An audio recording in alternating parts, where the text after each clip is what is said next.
Құрметті қазақ халқы, қазіргі таңда біздің ата заңымыздың 84% өзгеріске ұшырайын деп жатқан көрінеді.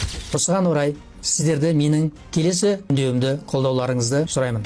Құрметті Қазақстан Республикасының президенті Қасым-Жомарт Кемелұлы және Конституциялық комиссияның төрағасы, Қазақстан Республикасының Конституциясының 7 бабының 2 тармағында көзделген, яғни мемлекеттік ұйымдар мен жергілікті өзін-өзі басқару органдарында орыс тілі ресми түрде қазақ тілімен тең қолданылады деген норманы алып тастауды сұраймыз. Бұдан бөлек 7 баптың 1 бөлігіне Қазақстан Республикасының мемлекеттік тілі қазақ тілі дей отырып, мемлекеттік тіл Қазақстан Республикасындағы ұлт аралық қатынас тілі деп бекітуді сұраймыз. Бұдан бөлек, әрбір Қазақстан Республикасының азаматының мемлекеттік тілді меңгеруі міндет ретінде бекітуді сұраймыз. Құрметті достар, біздің конституциямыз күнделікті өзгеретін жай парақ емес.